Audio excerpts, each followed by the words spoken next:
की रोल्स बहुत इम्पोर्टेंट है, क्योंकि हमारा यहाँ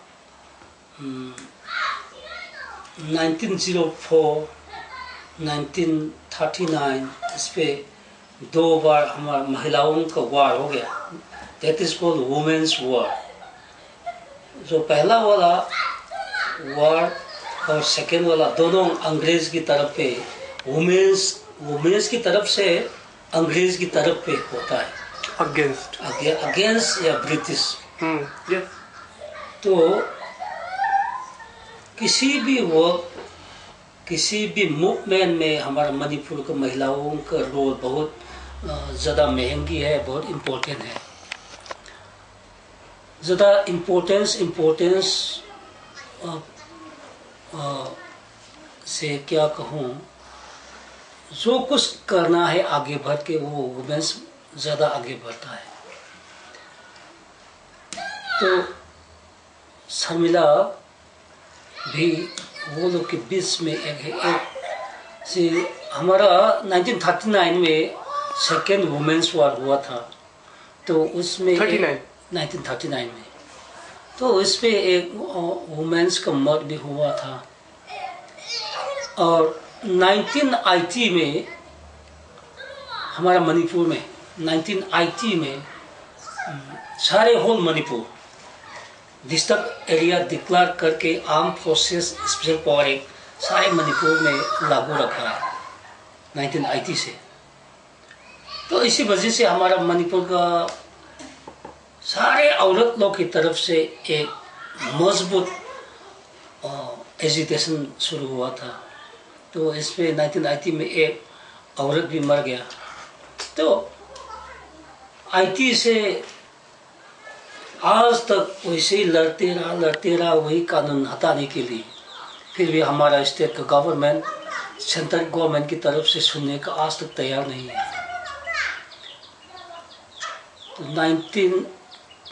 तो 2000 नवंबर 2 तारीख को मालूम एक जगह का नाम है, हमारा यहाँ मणिपुर में सिर्फ एक ही हवाई अड्डे है, वही उसी जगह का नाम है मालूम।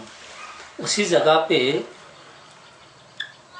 असम राइफल्स लोग ने 10 इनोसेंट पीपल्स, इसके अंदर में एक औरत और नेशनल ब्रेवरी एवॉर्डी एक लड़का भी कोल्ड ब्लड में मार दिया था। इसी वजह से 5 नवंबर से शर्मिला ने भूख हड़ताल शुरू की। 5 नवंबर 2000। हाँ, 2000। हाँ। जी। और इसके अगले दिन 6 तारीख को उसको पकड़ के जेल में रखा दिया।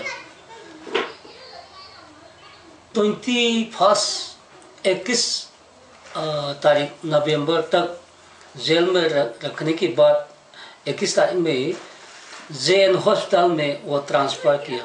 जेल हॉस्पिटल के अंदर में एक सिक्योरिटी वार्ड बना के इसके अंदर में नोजल फीडिंग करके आज तक रखा है। तो उसकी वार्ड में उस हाँ 2000 तक सेम वार्ड में रखा, उसे चेंज नहीं किया उन्होंने। सिर्फ सिक्योरिटी वार्ड में, सिर्फ सिक्योरिटी वार्ड में अंदर ही रखा है उन्हें 12 सालों से। हाँ, तो इसको क्या एक लगा रखा है कानून के अंदर में, section 309 attempt to commit suicide, वो एक लगाकर उसको कमरे के अंदर में बंद करके रखा है। हर 15 दिन के लिए कोर्ट में वो ले जाता है और वहाँ से फर्दर रिमांड के लिए 15 दिन कोर्ट में एक बार 15 दिन होने में कोर्ट में ले जाता है, एक साइन लेकर फिर वापस ले आता है। वैसे हर 15 दिन के कोर्ट में ले जाता है। और 12 सालों से लगा था। हाँ, और हर 1 साल पूरे होने में वो कस्टडी से छोड़ जाता है, रिलीज होता है, क्योंकि अंदर सेक्शन 309 की वजह से 1 साल से ज़्यादा जेल में रख नहीं सकता। तो 1 साल पूरे होने में वो छोड़ जाता है। यहाँ छोड़ते हैं आके? हाँ, छोड़ जाता है। फिर भी शर्मिला घर में वापस नहीं आए। क्यों, कहाँ छोड़ते हैं वो? उसकी कस्टडी से छोड़ दिया फिर भी, किसी भी जगह में वो उसकी भूख हड़ताल आगे बढ़ते ही रहा। नहीं, उसको छोड़ते कहाँ पे? वो घर नहीं छोड़ते आके? घर में नहीं, वहाँ सो जाता है। तो वहाँ से उसकी मर्जी में वो जो औरत लोग के ऑर्गेनाइजेशन होता है जी, क्या कहते हैं, Meira Paibi means torch bearer. Women torch bearer का ऑफिस में वो ठहरते हैं 1-2 दिन। उसकी 2 दिन की बाद वो उसकी शर्मिला की हालत बहुत ख़राब हो जाता है भूख हड़ताल की वजह से।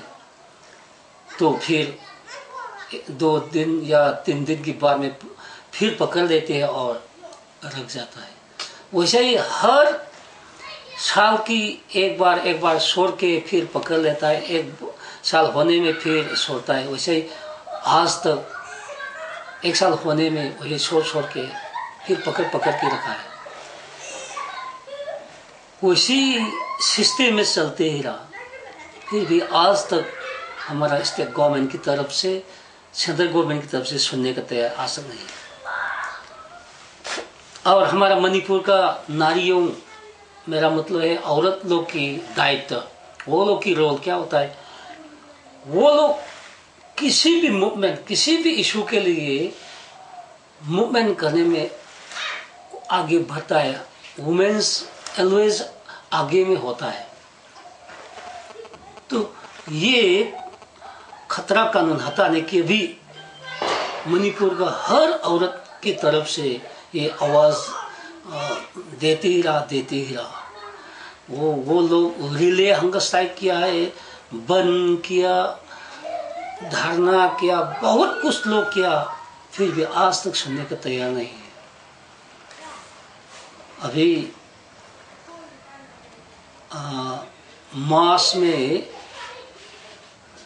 में 12 साल होकर 1 साल होने की वजह से मार्च में भी फिर छोड़ने वाला है। इस मार्च में फिर हाँ, छोड़ेंगे? मार्च की 8 तारीख को जी। तो 8, 9, 10 या 11 तारीख को फिर पकड़ लेना है दोबारा। पहले से तय है ये सब? पहले से ऐसा। और एक बार 2006 में शर्मिला को सितंबर 28 तारीख को छोड़ दिया था।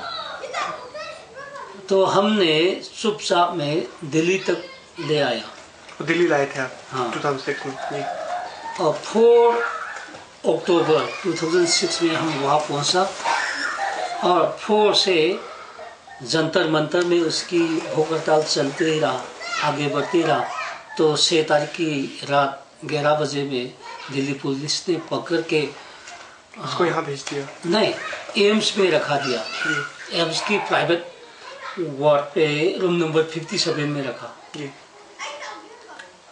2006 के दिसंबर का 18 तारीख तक वहाँ रख के 18 तारीख की रात को शर्मिला राम मनोहर लोहिया अस्पताल में फिर ट्रांसफर किया। एम्स से राम मनोहर लोहिया? हाँ जी। वहाँ 2007 का मार्च 3 तारीख तक रखा दिया और हम वापस आया यहाँ मार्च का 4 तारीख पे।